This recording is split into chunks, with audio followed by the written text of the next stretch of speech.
Japan, a land where ancient temples stand defiantly in the shadow of neon-lit skyscrapers. A place where the past isn't just remembered.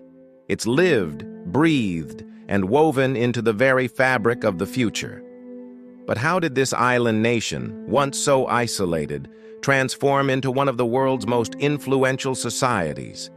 Today, we're re-embarking on an epic journey through the entire history of Japan, from its mythical birth to its modern-day global impact.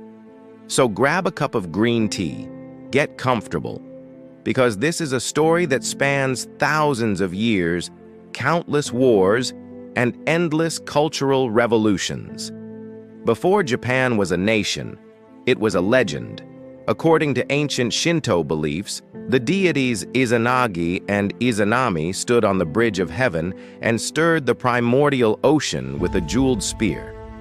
As they lifted it, the drops that fell from its tip solidified to form the Japanese islands. Their divine descendants, the Kami, populated this new land, including the most revered of all, the sun goddess Amaterasu. It is from her that Japan's imperial family, the world's oldest continuous monarchy, claims its divine descent. While these are origin myths, they planted a powerful idea in the nation's psyche, a sense of divine purpose, uniqueness, and a profound connection to the natural world. For millennia, early inhabitants lived as hunter-gatherers. But around 300 BCE, a monumental shift began during what we now call the Yayoi period. The introduction of wet rice agriculture from the continent changed everything. It wasn't just about food, it brought stability, which led to population growth, and for the first time, a clear social hierarchy. Communities grew into clans, and by the 3rd century CE, one clan rose above all others in central Japan, the Yamato. They became the first to unify a significant portion of the islands, establishing the foundations for Japan's imperial line. You can think of the Yamato as the early architects of Japan, forging a nation through both myth and military might. The influence from mainland Asia continued, and by the 6th century, Buddhism arrived, bringing with it new philosophies, art, and writing systems.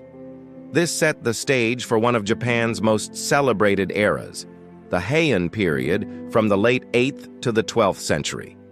The imperial capital, Heian-kyo, modern-day Kyoto, became a dazzling center of aristocratic culture. This was Japan's golden age of art and literature. Courtiers composed intricate poetry, mastered calligraphy, and engaged in refined, elegant rituals. It's the world depicted in The Tale of Genji, often called the world's first novel. But while the court was lost in poetry and romance, power was slipping from the emperor's grasp. Out in the provinces, powerful land-owning families were building private armies. A new class of warriors was on the rise, the samurai. As the emperor's authority weakened, these warlords began to clash, and a new era of military rule dawned. Cue the Kamakura shogunate, established in 1192. For the first time, a military dictator, the shogun, held the real power, while the emperor remained a symbolic figurehead. The soul of Japan was now defined by Bushido, the unwritten code of the samurai, which emphasized loyalty, honor, and self-discipline. If the emperor was the heart of Japan, the samurai were now its sword. This new order, however, was far from stable. For the next few centuries, power constantly shifted between rival clans in a relentless struggle known as the Sengoku, or Warring States period. Imagine Europe's medieval chaos or a real-life Game of Thrones, but with daimyo warlords, ninja spies, and epic katana battles. This brutal, near-constant warfare forged some of Japan's most legendary figures, Oda Nobunaga, Toyotomi Hideyoshi, and finally, Tokugawa Ieyasu. In 1603, after decades of conflict, Tokugawa Ieyasu finally crushed his rivals and unified Japan once and for all.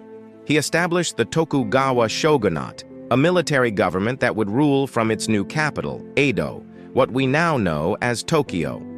This ushered in the Edo period, an unprecedented era of over 250 years of peace and stability.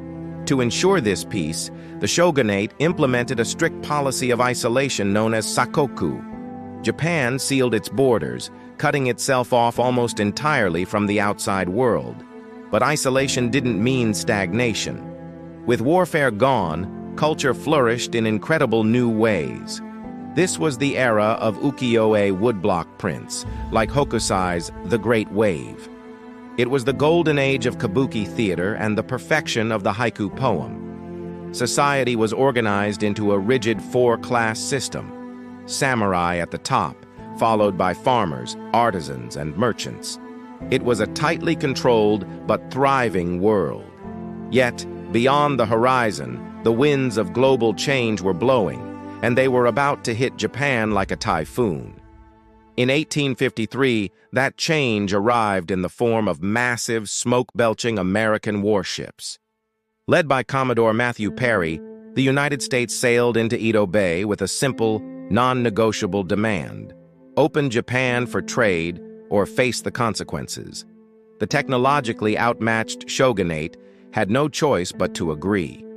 This shock and awe moment shattered Japan's long-held isolation and exposed the weakness of the shogunate. It ignited a firestorm of internal rebellion.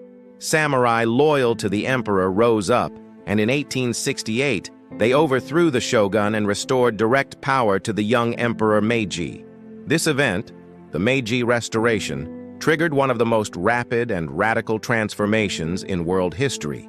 Japan's new leaders knew they had to modernize or be colonized. Their slogan was, "Enrich the country, strengthen the military." They sent missions around the globe to study and adopt Western technology, government systems, industry, and military tactics. It was like Japan hit the fast-forward button on centuries of development. In just a few decades, the nation went from feudalism to factories, from samurai swords to steam engines, from kimonos to Western suits. But this newfound industrial and military power came with a dangerous ambition. By the early 1900s, Japan was testing its strength on the world stage, stunning the globe by defeating China in 1895 and then a major European power, Russia, in 1905. Fueled by nationalism and a need for resources, Japan began to build an empire of its own. In the 1930s, its expansionist ambitions turned aggressive, leading to the invasion of Manchuria and a full-scale war with China. This path ultimately led Japan into the devastation of World War II.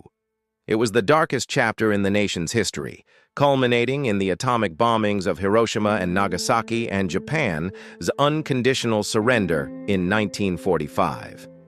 The nation lay in ruins, its empire gone, its spirit broken.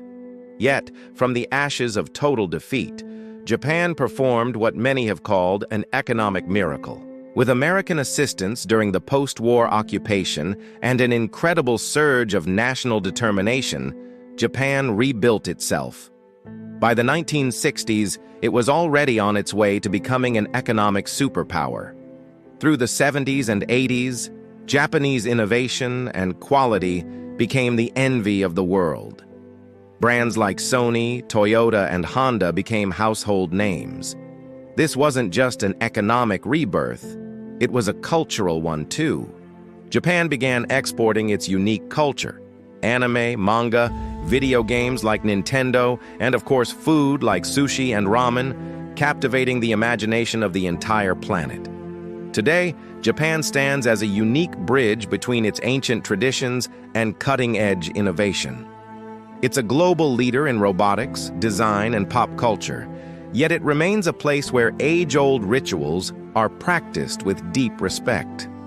The story of Japan, from divine myths to digital dreams, is ultimately a story of incredible resilience, constant reinvention, and a profound respect for both the old and the new. So the next time you see cherry blossoms bloom, remember that each delicate petal carries with it a story thousands of years in the making. A timeless tale of spirit, strength, and survival. Thank you so much for joining us on this journey through Japanese history. If you enjoyed this video, please give it a thumbs up and don't forget to subscribe and hit that notification bell so you don't miss our next adventure into the past. See you next time.